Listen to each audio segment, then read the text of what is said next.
Olá, meus queridos, vamos orar? Pai Celestial, mais uma vez nós nos colocamos na Tua presença, pedimos, ó Deus, que o Senhor, ó Pai, venha falar aos nossos corações. Estamos, ó Senhor, abertos à ação do Teu Espírito Santo. No nome de Jesus. Amém. Pois é, pessoal, nós estamos aqui hoje, mais uma lição da nossa revista, da EBD. Vamos fazer a lição 5 hoje, que fala sobre a verdadeira liberdade cristã.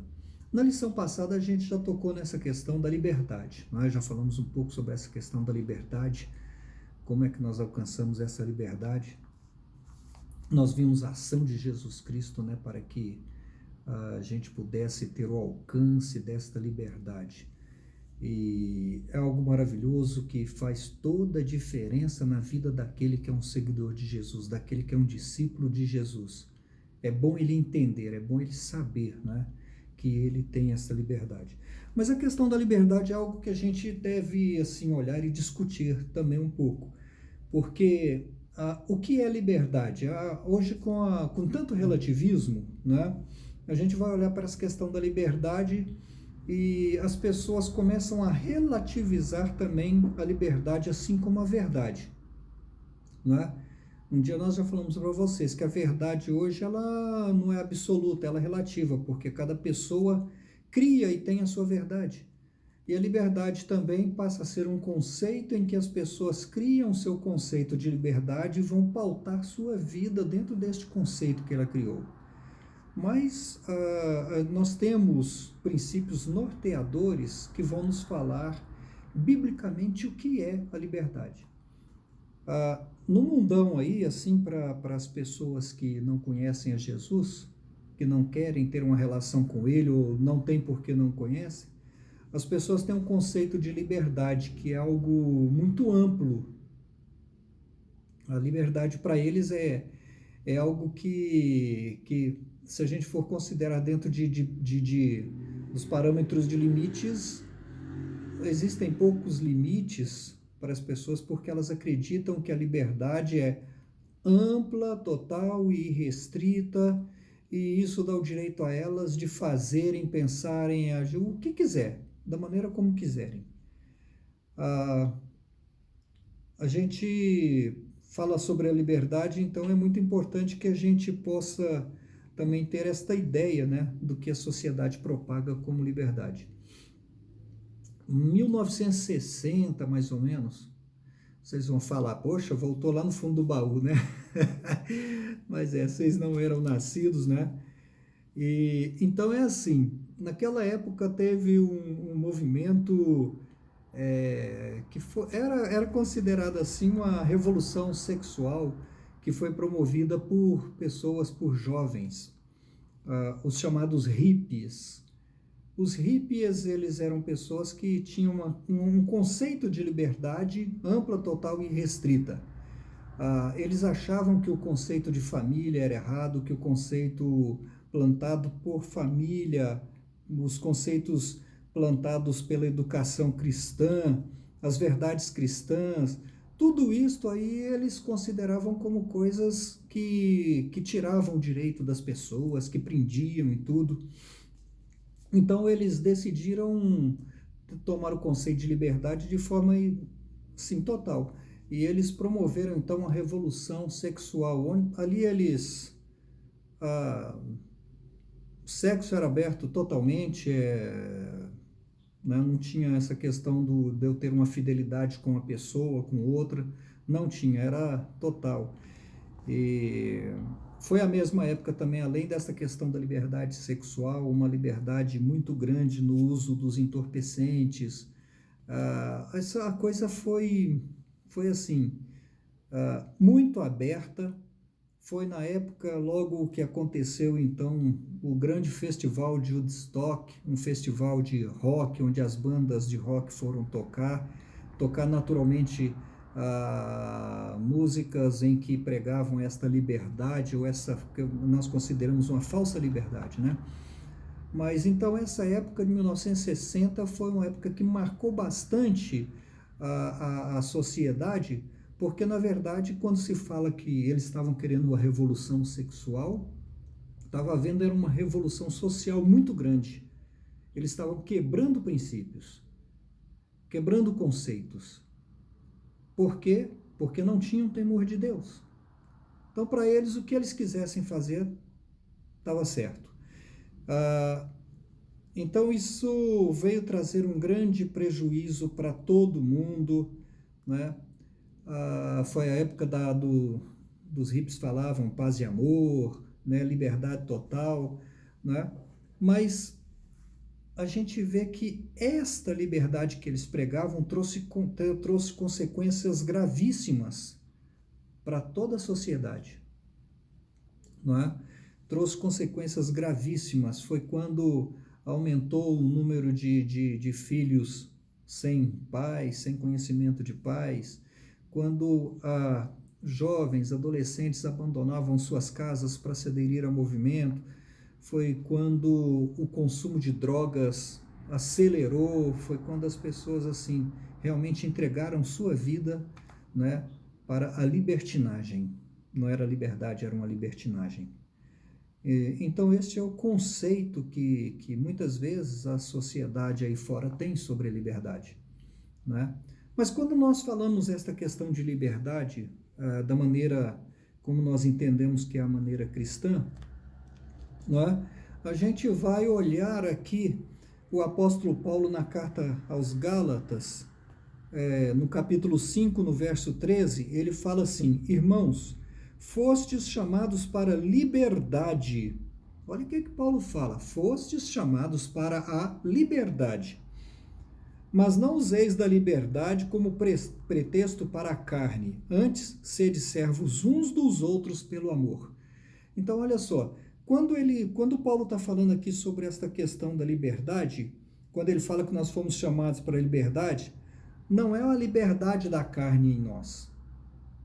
Não é uma liberdade dos desejos que invadem a nossa vida, a nossa mente, não é? Senão que ele está falando aqui que é a liberdade do Espírito Santo em nós. O Espírito Santo traz liberdade em nós e para nós. Ele tem o direito, quando nós damos a liberdade a ele, e ele promove isso em nós, nós damos a ele todo o direito de gerir nossa vida, de atuar na nossa vida, de dirigir, ser nosso mestre, orientar. Nós damos a ele uma procuração para que ele faça tudo na nossa vida. E a ação do Espírito Santo na nossa vida promove de fato essa liberdade. Nós aprendemos com o Espírito Santo muita coisa. Ele nos ensina que a liberdade que nós recebemos, como Paulo fala aqui, ele diz assim: olha, antes sede servos uns dos outros pelo amor. A liberdade, ela nos ensina a amar o verdadeiro amor. Não aquele amor de paz e amor que os hippies pregavam, que ali não tinha paz e amor, nada, né? Então, a gente precisa entender, né, a essência, a profundeza disso que o Espírito Santo pode e promove na nossa vida. O gostoso disso tudo é que quando nós falamos sobre a questão, então, desta liberdade em nós, o que ela provoca, o que ela promove para nós, nós vamos saber que nós nos tornamos livres para vivermos uma esperança real. Não é nada de sonho, não é nada assim que desvanece. Mas é de fato uma esperança real, não é, do que Cristo fez por cada um de nós. Cristo fez por mim e fez por você. Então, o gostoso nisto, né? O Espírito Santo, ele mostra isso pra gente, que nós somos livres, de fato, né? Para termos esta esperança e experimentar tudo aquilo que Jesus fez por cada um de nós. E também nos torna livres para frutificar. Sede servos uns dos outros em amor. Quando Paulo fala isto, né? A gente tem que frutificar. E a gente frutifica onde? Como? Na nossa relação de um com o outro, não é? O que nós vamos fazer pelo outro, para o outro, não é? Com o outro, tudo isso mostra, não é? e determina o amor que nós temos pelas pessoas. É tão interessante isto, né, que a ação do Espírito Santo na nossa vida, ele faz com que esse amor seja manifesto de maneira clara. Meu querido, você tem o Espírito Santo de Deus. O Espírito Santo de Deus quer agir na sua vida. Ele quer levar você a gerar em você esse amor, que é um amor que compartilha, que ajuda, que busca o bem-estar de outras pessoas, não é? O Espírito Santo ainda, quando ele promove, mostra essa liberdade em nós, ele faz isto não para que a gente possa satisfazer desejos carnais nossos. Não é para isso, não, né? Se nós aprendemos a ouvir a voz do Espírito Santo, a gente vai ver daqui a pouquinho ali, né, o que é que ele coloca, sopra nos nossos ouvidos assim, né, para que a gente possa de fato entender a essência desta liberdade.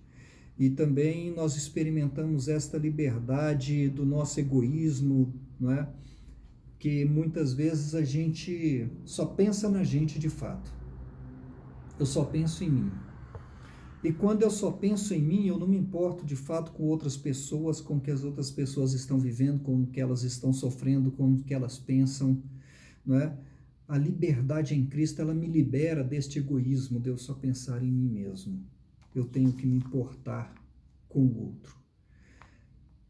Paulo, ele nos assegura de maneira tão legal assim, tão gostosa, que quando nós experimentamos esta liberdade em Cristo, nós devemos ter alguns, que eu posso dizer, algumas ações na nossa vida que vão demonstrar de fato, né, que nós estamos sob a direção do Espírito Santo, né? Uma das coisas que o nosso autor aqui aborda, ele fala que é sobre a questão da constância, né? Os Gálatas, ele fala, vocês corriam bem, o que foi que aconteceu com vocês, que vocês interromperam esta caminhada fabulosa? Falou, olha, vocês são instáveis. Aquele que está sob a ação do Espírito Santo não pode ser instável, não deve ser instável, não pode ser fogo de palha, de jeito nenhum, né? É preciso que você se aprofunde nas coisas de Deus, porque o Espírito Santo, na liberdade que ele tem de agir em nós, pode promover isto. Mas você tem que querer. Então, permita, ser uma pessoa firme, constante, tá? Para que a superficialidade não tome conta da sua vida. A pior coisa é a gente ver um cristão superficial, um cristão sem raízes, um cristão que não tem substância. É difícil isto, não é? Uma outra coisa é a questão da sobriedade. Devemos ser sóbrios, devemos ter pensamentos firmes, seguros. Devemos entender que o Evangelho é suficiente para nós. Nós não precisamos de mais nada. Não precisamos de mais nada, não é? O que o Evangelho fez por nós, fez na nossa vida, é o bastante. A suficiência do Evangelho é bastante para nós. E nós precisamos ser como os crentes de Bereia. Os crentes de Bereia ouviam uma mensagem, não é? Eles corriam na Bíblia para ver se era aquilo mesmo que a Bíblia estava falando, se aquilo era a palavra de Deus, se era o Evangelho. Quando eles viam que era assim, damos valor. E eles botavam em prática, né? Então a gente precisa ter esta sobriedade também. Nós precisamos entender que há uma questão da fidelidade. A fidelidade aqui não é só a fidelidade de minha para com outras pessoas, não. É uma fidelidade minha para com Deus, na minha relação com Deus, na minha relação com as pessoas, não é? Nós precisamos ver assim que é inegociável a minha relação com Deus. Uma pequena coisa pode estragar minha relação com Deus. Eu estava vendo um filme essa semana e um cara foi preso, foi para uma prisão de segurança máxima. E por ele ser uma pessoa muito influente, muito perigosa assim, o diretor da prisão falou para os guardas: não é para ninguém conversar nada com ele, nenhuma palavra. Então os guardas iam, aquele criminoso provocava, jogavam conversa, e eles nunca atendiam. Até o dia que um carcereiro novo chegou ali e aquele preso fez uma pergunta para aquele carcereiro. Aquele carcereiro respondeu: não. Bastou isto para que ele pudesse dizer que estava dando uma brecha para aquele criminoso. A partir daquele não, aquela única palavra que ele falou, ele tinha aberto uma brecha e aquele criminoso começou a fazer a cabeça dele, até conseguir o que queria. Satanás faz a mesma coisa na nossa vida. Ele quer que a gente quebre algo bem pequeno, só fale um sim ou um não, para que ele possa começar então a implementar algo na nossa cabeça para quebrarmos a nossa fidelidade com Deus. A gente tem que estar ciente disso.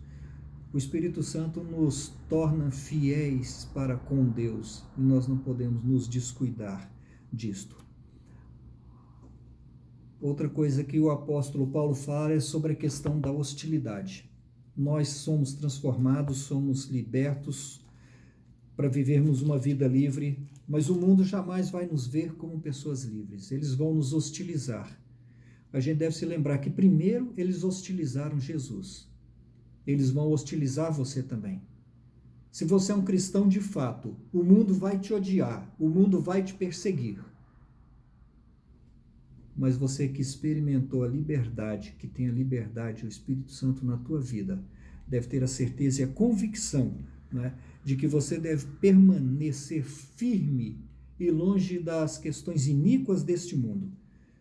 Saiba que o mundo vai perseguir você, mas permaneça firme, porque Cristo, ele tem para você, ao final, uma coroa, e a coroa da vida. Deve haver integridade também. Na lição passada, quando falávamos sobre a questão da liberdade, eu falei para vocês sobre o que é liberdade, sobre esta liberdade, se tem um conceito, né, que ser livre não é fazer o que quer, mas é não fazer o que quer. Essa é a questão da integridade, quando o Espírito Santo age na nossa vida, nos dando a liberdade. Nós devemos ser íntegros para com Deus. E esta integridade, ela é exatamente isto, não é eu usar a minha liberdade para... Não é fazer o que eu não quero, mas é não fazer o que quero. A integridade para com Deus é maior do que qualquer desejo que eu possa ter. Nós devemos entender também mais uma questãozinha e última, né? Nisto que devemos ser pacificadores. O mundo vive em pé de guerra. Dentro das nossas casas, às vezes, dentro da casa de muita gente, vive o maior pé de guerra. As pessoas estão no maior pé de guerra. O Espírito Santo nos criou para vivermos uma vida de liberdade em paz. Nós não podemos viver num lugar mordendo uns aos outros, participando das dissensões, das brigas. Precisamos permitir que a ação do Espírito Santo em nós seja sempre aquela que promove resultados, e resultados que são eternos. Entenda que as obras da carne são grandes e podem destruir sua vida. Mas a vida que é dirigida pelo Espírito Santo, se você der liberdade, você vai ver que você vai produzir fruto e frutos dignos daquele que realmente é um filho de Deus, aquele que quer ser o seu discípulo. A palavra de Deus nos diz assim: os que pertencem a Cristo Jesus crucificaram a carne com as suas paixões e os seus desejos. Que nós possamos entender que nós crucificamos nossas paixões, nossos desejos, para dar lugar à liberdade que o Espírito Santo promove na nossa vida. Amém? Que Jesus te abençoe e faça de você uma pessoa livre para frutificar em amor. Amém.